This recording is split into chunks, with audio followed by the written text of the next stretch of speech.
Olá, pessoal! Sexta-feira, 14 de agosto, bom para todos, começando agora ao vivo na TVT, na Rádio Brasil Atual 98.9 FM e também nas redes sociais youtube.com/RedeTVT e facebook.com/RedeTVT. Nas redes sociais você pode escrever aqui pra gente, me diga de onde você acompanha o Bom para Todos, mande sugestões, perguntas, escreve pelas redes, tá bom?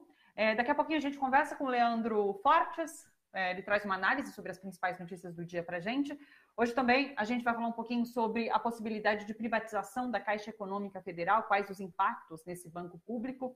E vamos falar também sobre a questão indígena. Vamos receber duas pessoas, uma jornalista, um representante, um antropólogo, para falar sobre a questão indígena nesse momento de pandemia do novo coronavírus aqui no país, tá bom? Antes de tudo, vamos com as principais notícias do dia. Fabrício Queiroz já voltou para casa após passar por exames no hospital. Ele deve ser levado para a prisão, de volta para a prisão a qualquer momento. Ontem à noite, o ministro Félix Fischer, do STJ, determinou a volta de Queiroz para a cadeia. A decisão também vale para a mulher de Queiroz, Márcia, que foi beneficiada pela prisão domiciliar quando estava foragida da polícia. Queiroz, ex-assessor de Flávio Bolsonaro, filho do presidente, e Márcia são investigados no inquérito da rachadinha que funcionava no gabinete de Flávio na Assembleia Legislativa do Rio de Janeiro. Por esse esquema, assessores devolviam o salário ao deputado. Queiroz é suspeito de operar essa transação. Lembrando que ele foi preso em junho numa chácara de Frederico Wassef, que na época era advogado da família Bolsonaro. Ainda sobre esse inquérito da rachadinha, em depoimento ao Ministério Público, o empresário que vendeu a franquia de chocolates a Flávio Bolsonaro afirmou que recebeu ameaça de morte ao tentar denunciar a emissão de notas fiscais fraudadas pela loja.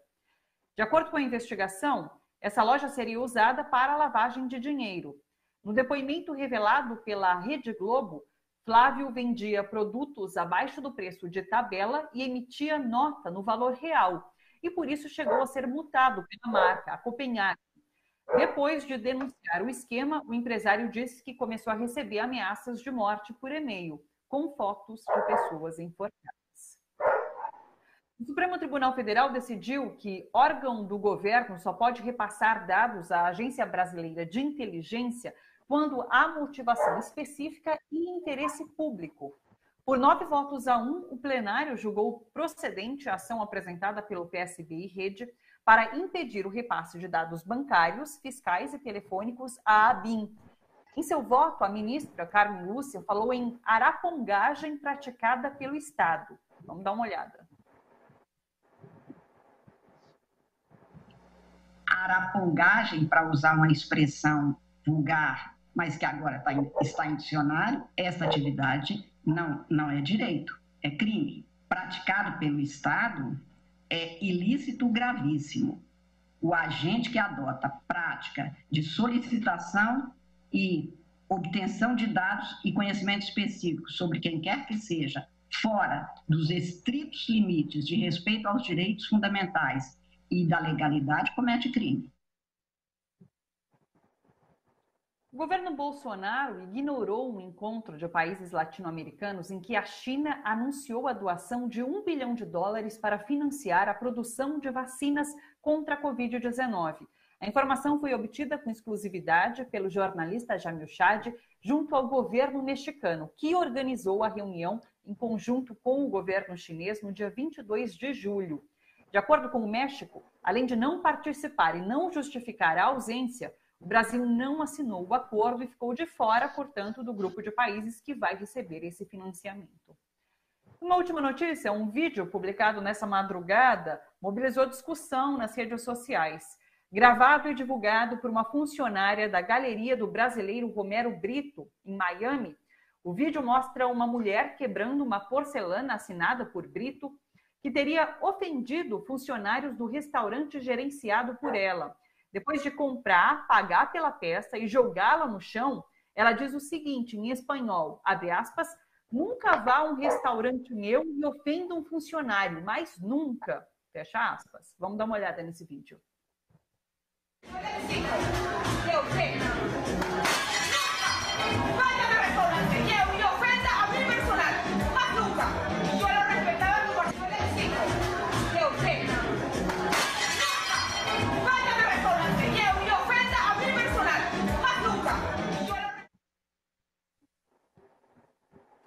sobre tudo isso, a gente conversa agora com o Leandro Fortes. Oi, Leandro, tudo bom? Olá, Carlita, tudo bem? Como vai? Tudo certo. O Leandro já esteve aqui no Bom para Todos tecendo elogios a Romero Brito por apreciar a arte do artista brasileiro, né, Leandro? Pois é, eu fiquei muito triste quando essa moça quebrou essa cerâmica. Eu sou doido para ter uma obra do Romero Brito. Eu sou uma das poucas pessoas, na verdade, Thalita, principalmente da esquerda, que confessa que gosta da obra. Eu tenho uma relação legal com aquela obra do Romero Brito. Eu gosto daquelas cores, enfim. Eu sei que ele é um oportunista. Ele não é só bolsonarista, ele foi lulista e foi dilmista também. Ele fazia. Para todo mundo que está no poder, ele vai e desenha um daqueles quadros deles coloridos, com boquinha de borboleta, com flores e tal. Agora, assim, ele é um sujeito que fez a vida num lugar ruim, que é Miami, né? Ele é relacionado à pior elite do mundo, que é a elite latino-americana em Miami. Então, assim, ele deve ter os maus modos. E outra coisa, Thalita, quem trata mal funcionário de restaurante, quem trata mal garçom, quem trata mal porteiro, as pessoas que tratam mal funcionários subalternos, são pessoas que têm deficiência de caráter muito grave. Se ele fez isso, está mais do que justificado ela ter quebrado aquela porcelana, podia ter quebrado inclusive na cabeça dele, se fosse o caso.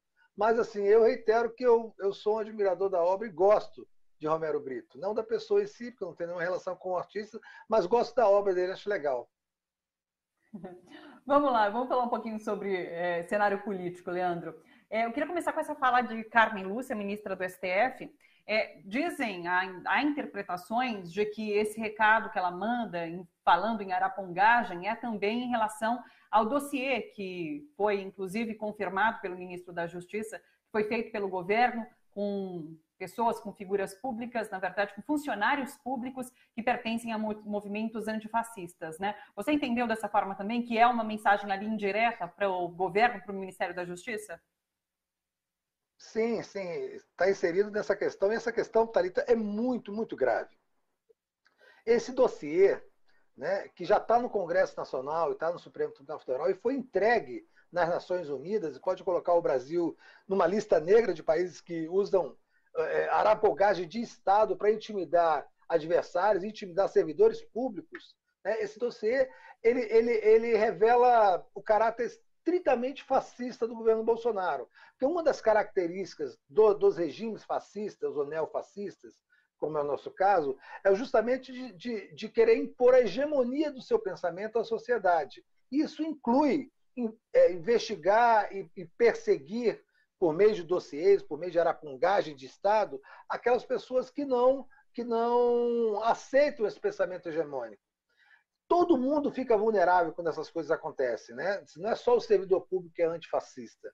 Toda a sociedade, todo mundo que tem alguma divergência com o pensamento homogênico do governo, acaba se virando alvo disso. Começa com o servidor público, daí vai para a sociedade toda. Enfim, se repete um roteiro tétrico e sinistro que está nas tradições dos regimes autoritários, inclusive no Brasil. Foi assim no Estado Novo, foi assim na ditadura militar, e parece que está sendo assim no governo Bolsonaro. Então, assim, é preciso que as consequências desse dossiê surjam o mais rapidamente possível, que o STF tome uma providência sobre isso. O Congresso Nacional vai ficar arrastando isso, porque, enfim, tudo que cai no buraco negro do raio de influência do Centrão contra o Bolsonaro está sendo segurado. Mas há essa denúncia internacional e a gente tem que ficar de olho para que esse maluco não comece a perseguir as pessoas também dessa forma. Parece que Carmen Lúcia pautou essa discussão para o plenário do STF agora para a próxima semana, né? Vamos ficar acompanhando o que vai dar, Dia 19. Então. Isso.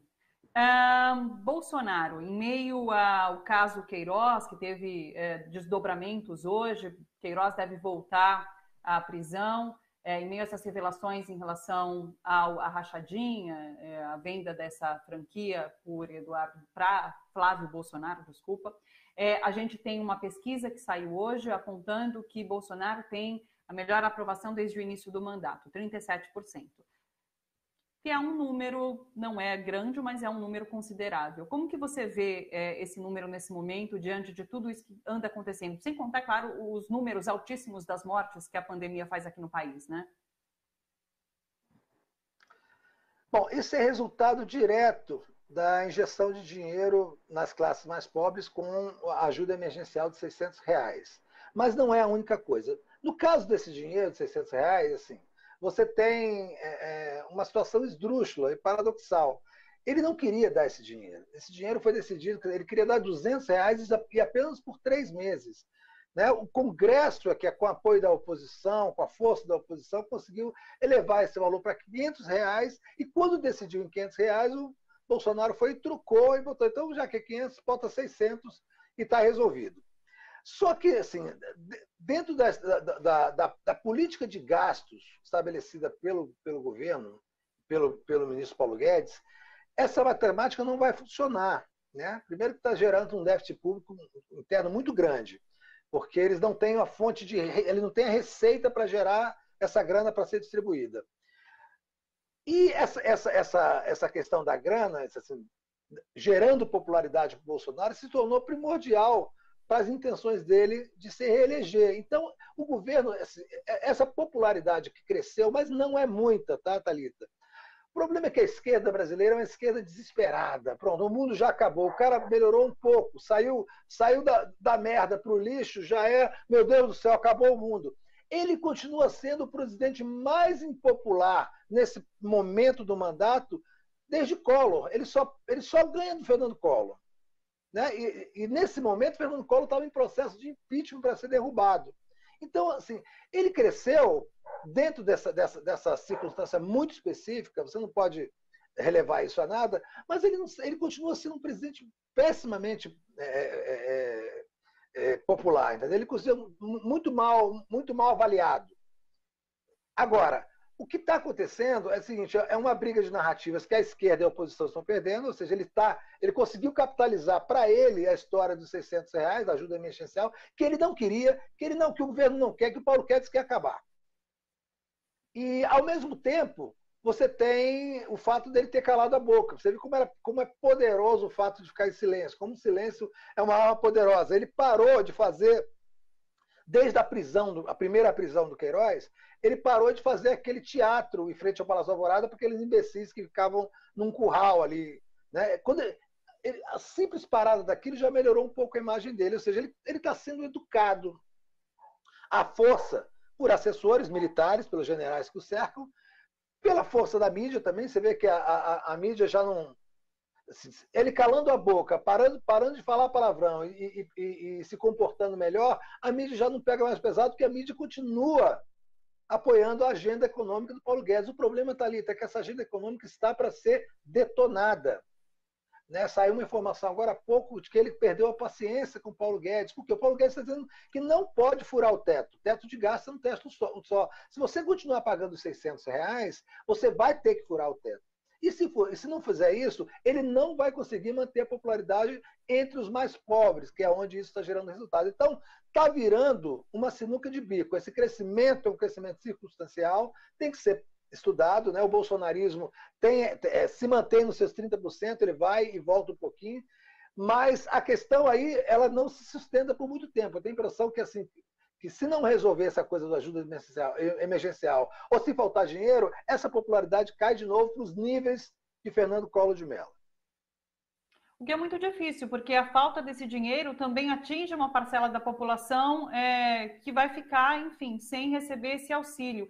Essa, inclusive, é uma luta travada pela oposição dentro do Congresso, de conseguir, de alguma forma, estender esse auxílio, esse pagamento de auxílio até o final do ano. Há também discussões sobre uma renda básica que seja permanente. E, como você disse, Bolsonaro conseguiu capitalizar. Então, também é muito uma guerra de narrativas nesse momento que a esquerda está perdendo.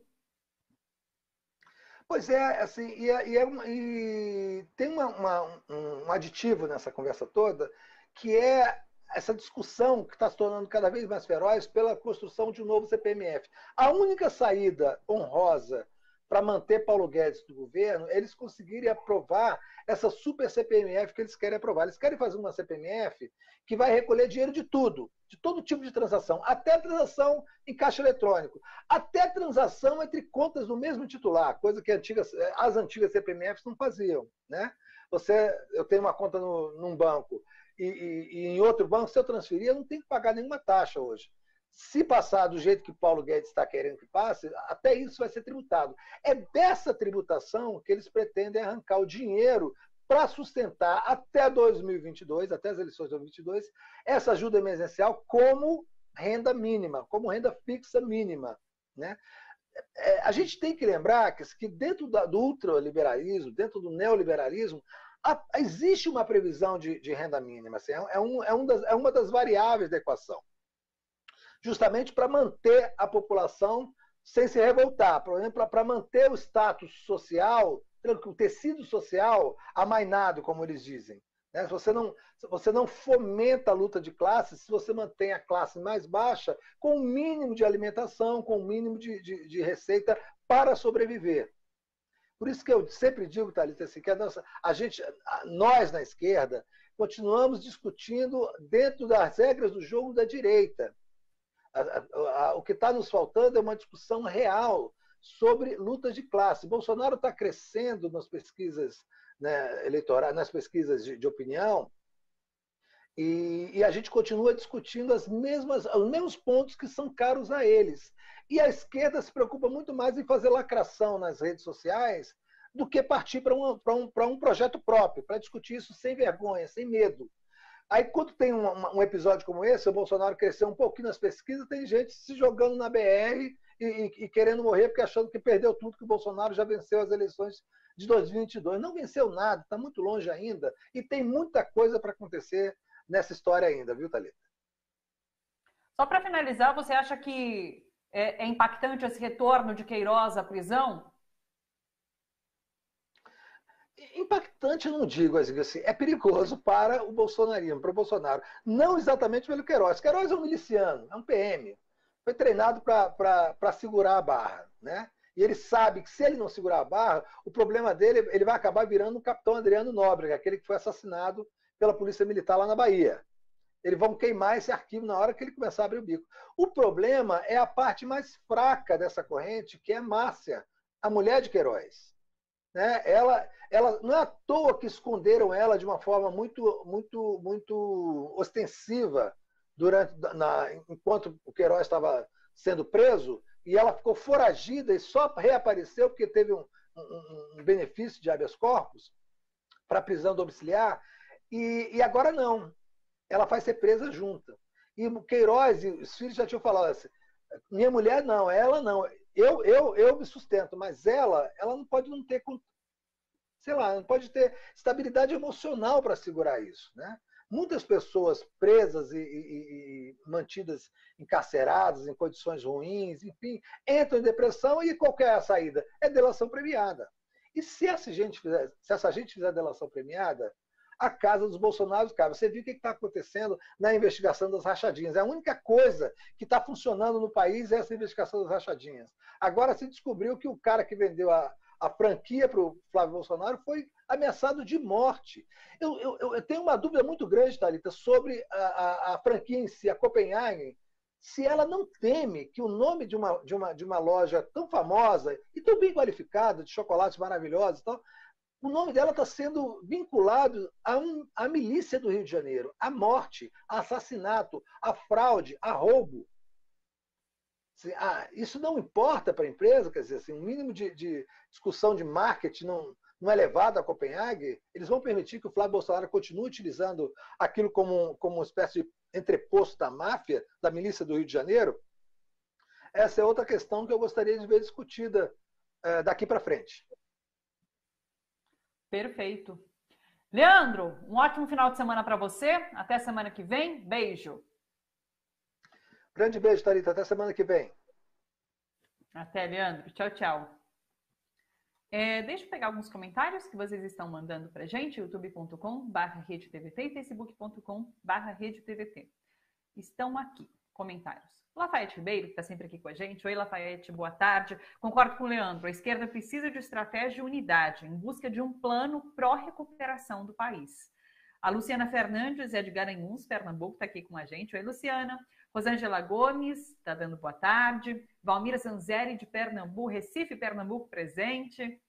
Cristina Alvarenga, Bolsonaro se acha acima da Constituição. que não permite mudanças no poder da Agência Brasileira de Inteligência, vedando o acesso a informações sigilosas. Continuo sem me espantar. Cada dia um desmando. Rosa Maria Reis, a esquerda está deixando esse monstro ganhar força junto à população pobre. Vilcer Lima disse, Leandro, nem todos os servidores públicos são antirracistas. Conheço vários que, apesar de tudo, são bolsonaristas convictos. Infelizmente. Como entender isso? Eu não sei. Matos Moisés, a questão é a miséria da população. Qualquer real eleva a posição desse desgoverno. João Eduardo tá elogiando a análise do Leandro, falou bela análise. Francisca Viegas falou Bangu 8 já para o Queiroz criminoso e seu clã criminoso. Lícia Rodrigues, boa tarde. Queiroz voltará a ver o sol nascer quadrado. Que bom. Tô gaguejando, né? Edith Magalhães falou assim, a moça que quebrou a obra de Romero Brito porque ele destratou os funcionários merece aplausos. O Eduardo Silva, há que se quebrar tudo que desqualifica a igualdade, a liberdade, a humanidade. A Cibele de Souza, capital paulista.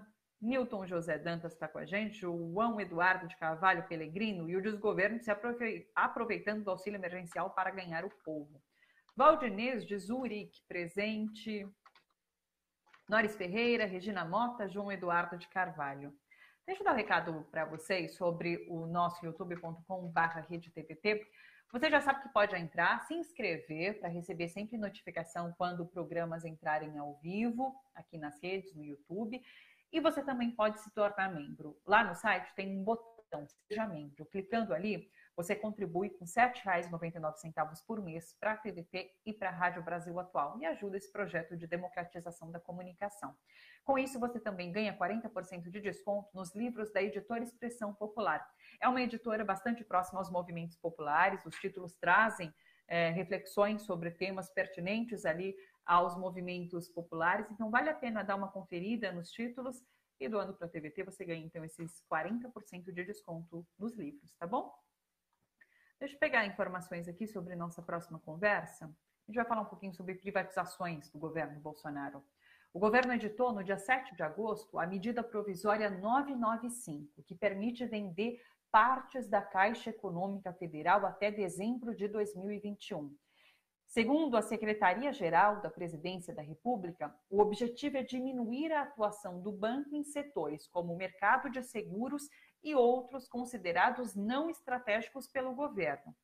Para a gente entender essa medida, os impactos do banco público na sociedade, conversamos agora com Jorge Matoso, que é ex-presidente da Caixa Econômica Federal e professor da Unicamp. Olá, professor Jorge, tudo bom? Prazer te receber aqui. Boa tarde, Thalita. Boa tarde a todos, tudo bom para todos. Boa tarde a todos que estiverem nos escutando. Jorge, o governo fala nessa reestruturação da Caixa Econômica, assim que o governo chama, né, de reestruturação. Mas seria, de fato, o início da privatização desse banco público? Como você entende isso? Olha, o que está sendo feito é que nós estamos vivendo uma crise muito profunda, né? Nós estamos provavelmente vivendo uma situação que não vivemos ao longo de centenas de anos, possivelmente. Nós temos uma crise econômica, nós temos uma crise social, isso em meio a uma pandemia e uma recessão que se anuncia histórica. Então, o que o governo está fazendo é uma tentativa de desqualificar a ação que a Caixa está desempenhando nessa crise. A Caixa vem sendo reconhecida como um banco público nessa crise, justamente pelo papel que ela está tendo que desempenhar no pagamento dos auxílios emergenciais. Ela está mostrando justamente a sua função histórica, né? A Caixa, histórica mesmo, a Caixa ela existe desde 1861, ela está com quase 160 anos, chegando próximo a isso. Então, e ela vem ao longo dessa história tendo momentos de mais intensidade na sua atividade pública e menos intensidade nessa atividade pública. Então, esse momento é um momento onde as pessoas reconhecem o papel da Caixa. As pesquisas anteriores à pandemia davam cerca de 70% de apoio à Caixa como banco público. 67% dos brasileiros apoiam a Caixa como banco público. E hoje eles estão tentando privatizar a Caixa, dividi-la em partes para poder privatizar essas partes enquanto ela desempenha esse papel social. Mas é óbvio que esse papel social da Caixa não poderá ter continuidade se você tirar dela aquilo que ela precisa para garantir as políticas sociais. Ela desempenhou isso muito bem ao longo de muitos anos, sobretudo após 2003, com a entrada do primeiro governo Lula. É aí que a Caixa se inverte de uma postura que no governo anterior, no último governo do Fernando Henrique, se anunciava como a sua eliminação, a sua privatização, que só não ocorreu a privatização naquele momento porque eles precisaram dos recursos dos fundos de pensão, sobretudo do fundo de pensão da Caixa, mas não exclusivamente, das outras empresas públicas também, para fazer a privatização da Vale, da Telebrás e das outras empresas que foram privatizadas. Então, naquele momento, não foi feita a privatização por causa disso. Depois, com o governo Lula, a Caixa retomou a sua história, desempenhando um papel muito importante no que diz respeito às políticas habitacionais, no que diz respeito às políticas sociais em geral. Participou e pôde estar em praticamente todos os municípios brasileiros.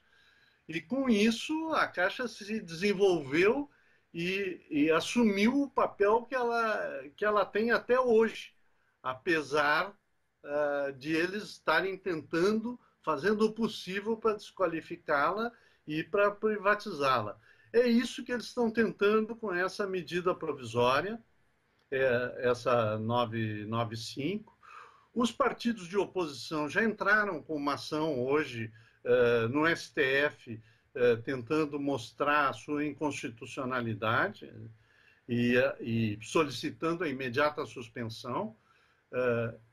Eles têm essa rede de ódio, esses fake news, e nós precisamos nos opor criando redes muito amplas, né? Que não falem só conosco, não falem só dos economistas com economistas, dos professores com professores, dos trabalhadores com trabalhador, que seja capaz de articular e que seja capaz de propor novidades e que seja, no caso específico esse da Caixa, capaz de trazer uma campanha contra a privatização. A Caixa é nossa, a Caixa é de todos os brasileiros. É isso que precisa ficar claro e explícito em todos os momentos possíveis, considerando as dificuldades, inclusive, das pessoas não saírem às ruas, etc.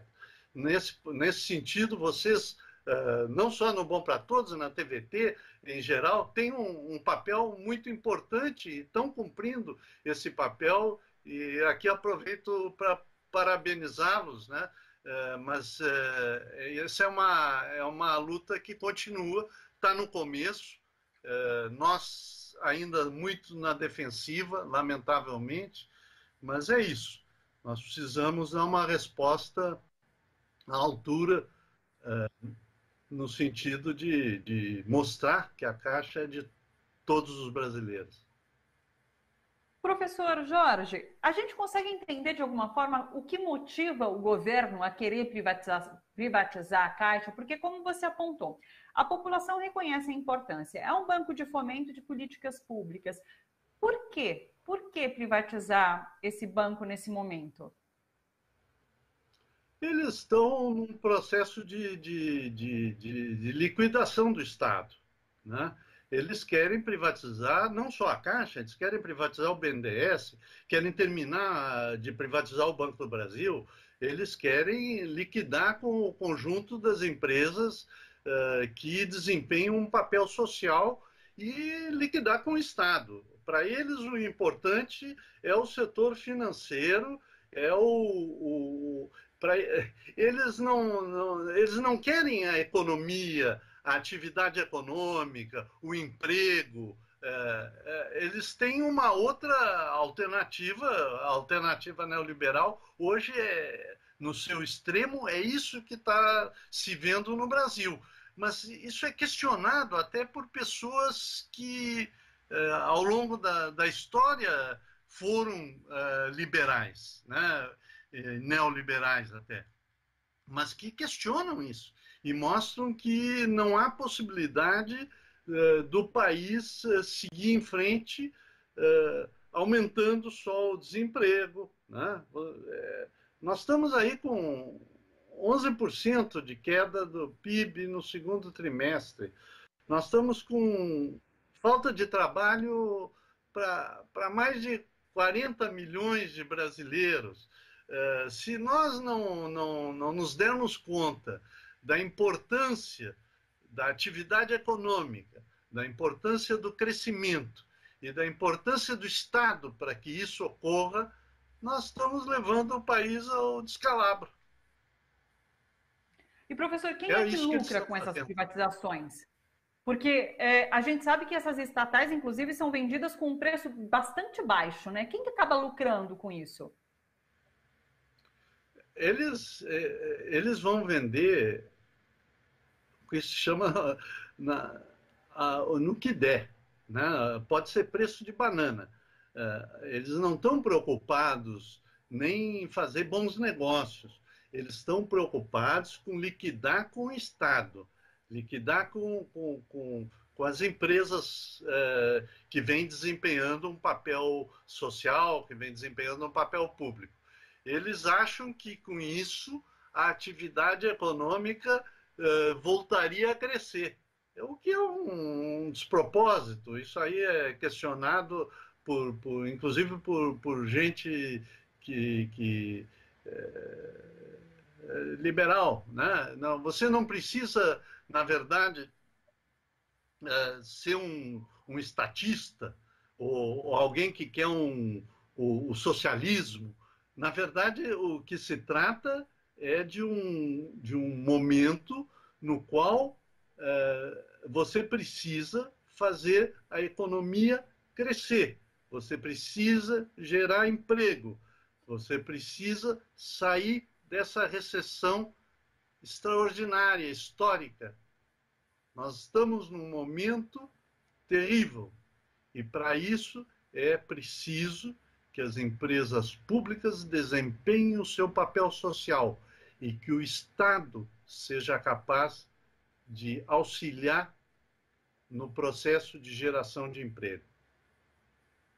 Eu andei fazendo uma pesquisa e a gente está indo na contramão realmente do resto do mundo, porque países como Alemanha, Canadá e China estão utilizando agora essas instituições públicas para poder reconstruir, inclusive, o país nesse pós-pandemia.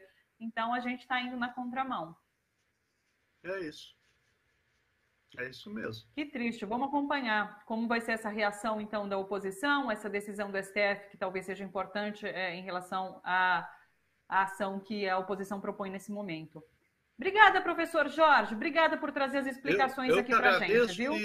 Eu que agradeço e, novamente, parabenizo aí o trabalho de vocês e essa extraordinária necessidade de nós sermos capazes de alavancar, né, de gerar e de dar resposta a essas redes de ódio e de fake news que estão por aí. É Até isso, mais. a gente agradece. Muito obrigada, professor Jorge. Até uma próxima. Boa tarde. Boa tarde. Inclusive, a gente vai continuar repercutindo essa questão da possível privatização da Caixa Econômica Federal. Próxima semana a gente traz mais entrevistas em relação a esse debate. Vamos entender direitinho do que se trata e ficar acompanhando tudo que sai. Já vamos para a nossa próxima entrevista? E a gente vai voltar agora, nesse momento, a falar aqui no Bom para Todos sobre o avanço do novo coronavírus entre os povos indígenas.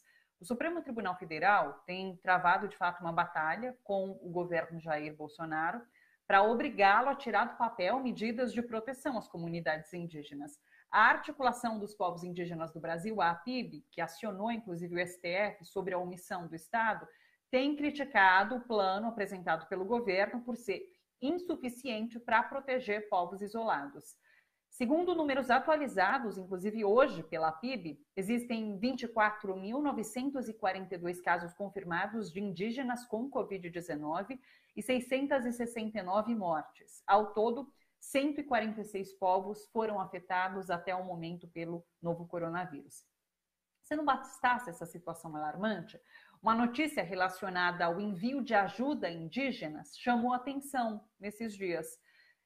Você vai dar uma olhada agora em imagens de colchões que foram doados pelo Exército Brasileiro e entregues pelo Ministério da Saúde, através da Secretaria Especial de Saúde Indígena, SESAI, à terra indígena do Alto Vale do Itajaí, em Santa Catarina. Como vocês podem ver, são colchões velhos, em péssimo estado, e abasteceriam um hospital de campanha ali nessa terra indígena. E claro que choveu de crítica em relação a essa doação feita pelo Exército Brasileiro.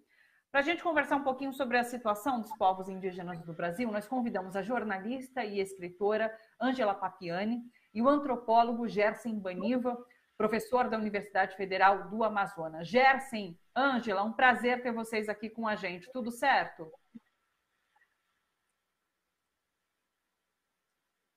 Boa tarde. Então, tudo bem? Prazer é nosso. Boa tarde. Tudo certo. Eu vou começar com o Gersen. Professor Gersen, eu queria uma avaliação sua em relação a esse momento, como o governo tem atuado. Há um questionamento, inclusive, se é uma omissão por parte do Estado ou é uma estratégia por parte do Estado, que desde sempre se mostrou contrário a qualquer direito que os povos indígenas passem a receber. Eu queria uma avaliação sua sobre o momento. Eu não acredito em omissão. Há aí uma decisão deliberada de não proteger a saúde e a vida dos povos indígenas, não é? Essa minha percepção é baseada em fatos concretos. O governo, no lugar de proteger o contato, não é? O contágio, tem estimulado mecanismos, medidas para que essa contaminação acontecesse. Por meio do estímulo, por exemplo, a invasão de garimpeiros, de invasores, fazendeiros. Essa semana estavam, inclusive, suspendendo ações do IBAMA e de outros órgãos de retirada de invasores de terras indígenas. Não é? Acho que é uma prova absolutamente concreta de que há um plano, sim, deliberado, intencional, estratégico para afetar os povos indígenas, não é? Para facilitar o objetivo que está por trás, que é a usurpação das terras indígenas, não é? A retirada do direito ao território para entregar às elites econômicas, né? Do agronegócio, fazendeiros, garimpeiros, mineradoras e assim por diante. Ou seja, é a prova de que a vida dos povos indígenas, de um povo, de um modo geral, não é a prioridade, não é a questão mais importante neste governo. Ângela, quero te ouvir também. Você compartilha dessa opinião do Gersen? Você também vê, não como uma omissão, como um descaso, mas como uma ação planejada, como uma estratégia? Sim, com certeza. Eu acredito que essa guerra, né, esse conflito entre o Brasil esse país que foi formado sobre um território originário dos povos que aqui viviam, essa guerra ela continua, ela não parou nos 500 anos de ocupação.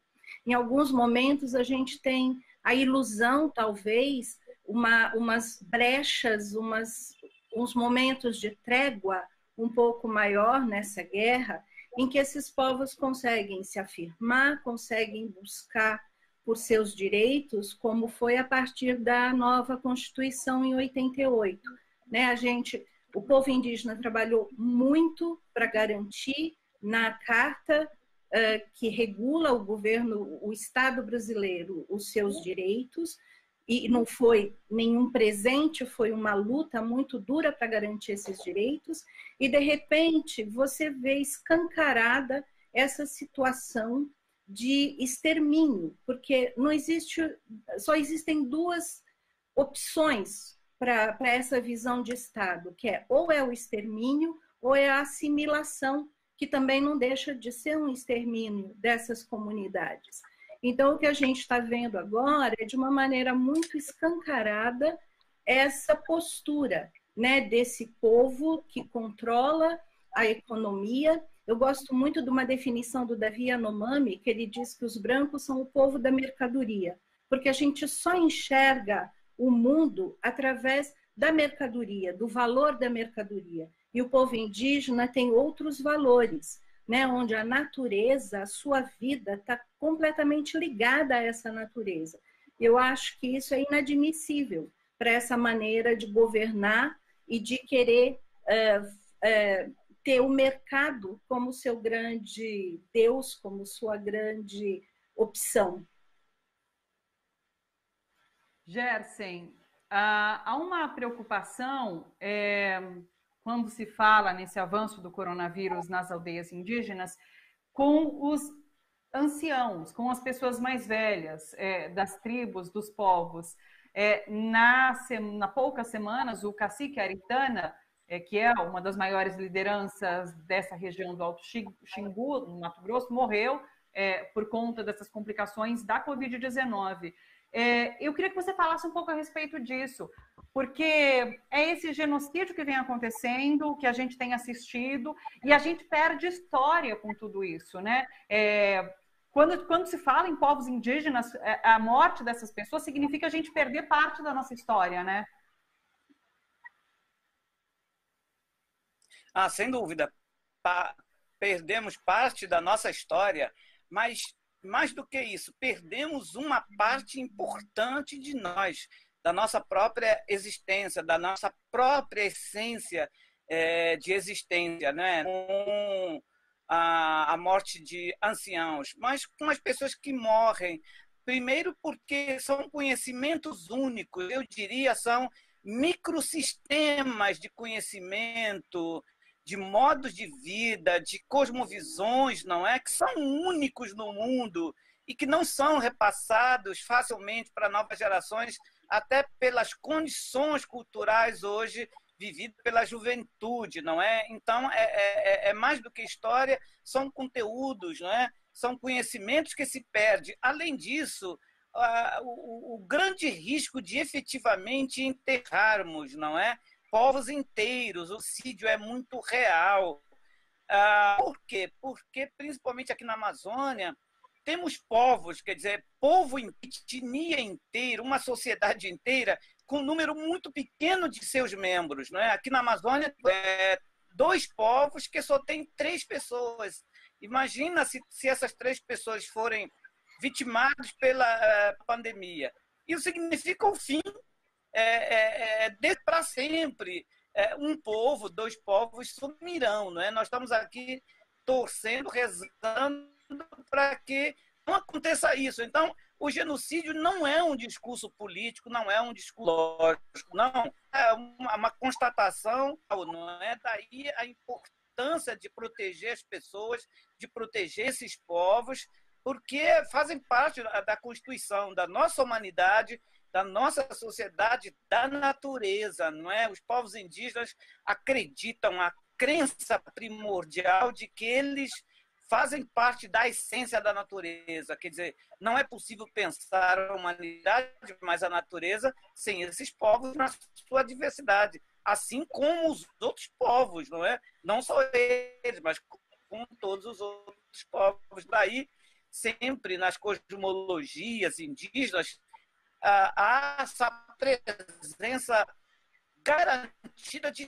todos os povos. Os povos indígenas têm essa visão primordial da diversidade na sua origem, nos seus primórdios, não é? Há território, há lugar, espaço para todo mundo, que é completamente diferente dessa sociedade global dominante, não é moderna, ao contrário, em que se quer serenizar, é alguém que quer monopolizar o espaço, o território e até os modos de vida, excluindo e eliminando outras que não se enquadram nesse estereótipo, digamos, global dominante.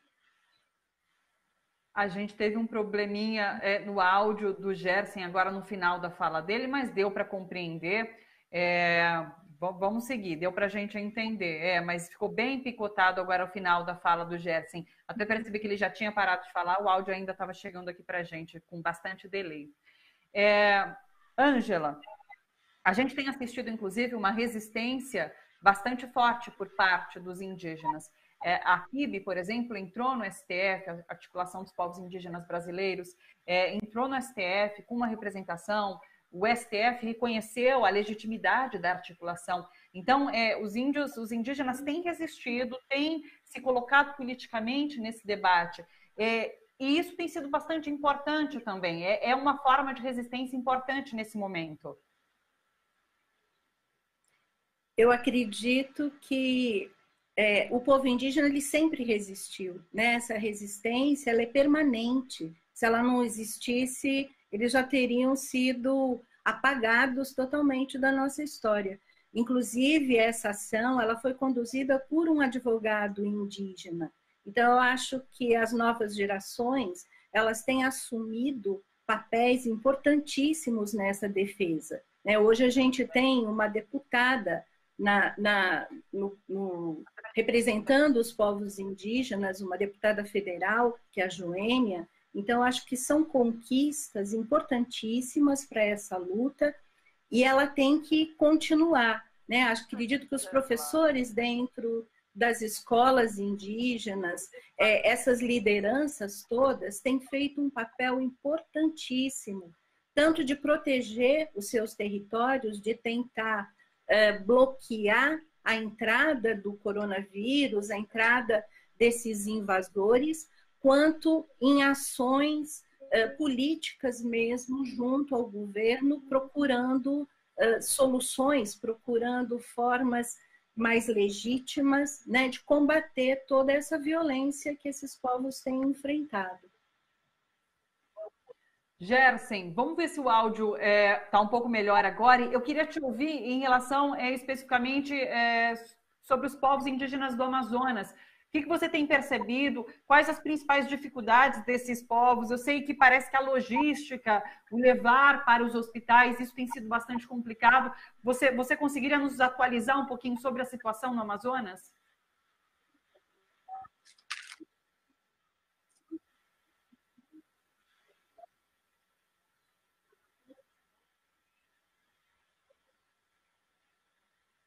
O áudio do Gerson não está chegando aqui para a gente. A gente não tem o áudio do Gerson. Estamos sem áudio. Que pena. A gente está achando... Você, por acaso, mutou seu microfone, Gerson, ou não? Então caiu a conexão. Ângela, volto com você. Você que tem acompanhado essa questão bem de perto, quais os principais problemas que você tem percebido? Essa questão da barreira sanitária parece ser um problema, o governo não adotou de uma forma contundente, uma barreira sanitária que, por exemplo, fizesse com que garimpeiros não chegassem às terras indígenas. Nesse momento de pandemia, isso é mais importante do que nunca, que não haja esse contato. Então, assim, quais os principais problemas que você tem percebido nessa condução por parte do governo? Além de não implementar as barreiras sanitárias, tem todo um incentivo que o Gerson falou na primeira parte do depoimento dele, né? Tem um incentivo do governo federal a essa invasão aos territórios. Os garimpeiros são incentivados a entrar, os madeireiros, toda a impunidade em relação ao desmatamento, isso está sendo uma ação proposital de contato com esses povos, inclusive em regiões em que esses povos não são de isolamento voluntário, né? Não tiveram ainda um contato sistemático com a sociedade nacional. Então, isso é gravíssimo. Tem também uma incapacidade do sistema de saúde de atender de uma maneira correta, porque muitas vezes são as equipes de saúde que visitam as aldeias indígenas que levam à contaminação. Isso nos primeiros casos no Amazonas foi muito claro, né? Foram as equipes que levaram o vírus para dentro das comunidades. Essa situação desses colchões horrorosos, né, chegando para atendimento de saúde indígena. Então, são ações do próprio exército. Em Roraima, a gente teve imagens também absurdas das esposas dos militares lá no Surucucu, fazendo ações de maquiagem, de vestir as mulheres Yanomami, numa agressão cultural e também numa agressão, aumentando a possibilidade dessa contaminação. Então, não é feita a barreira, as invasões e as ações de governo continuam dentro das aldeias indígenas, colocando essas pessoas em risco e muitas vezes a questão dos sepultamentos também tem sido um problema muito grave, né? Por um lado, porque rompe com a tradição dos povos de seguir com os funerais, com as cerimônias dos funerais, mas em aldeias onde os corpos foram liberados para sepultamento na própria comunidade, isso também levou à contaminação e também levou à morte, que foi o caso do Aritana. Então, tudo isso é muito grave, né? É uma série de circunstâncias que todas elas levam para a contaminação e para a morte. Sim. Gerson voltou com a gente. Gerson, eu queria repetir, na verdade, a pergunta que eu te fiz. Queria que você nos atualizasse em relação aos povos do Amazonas.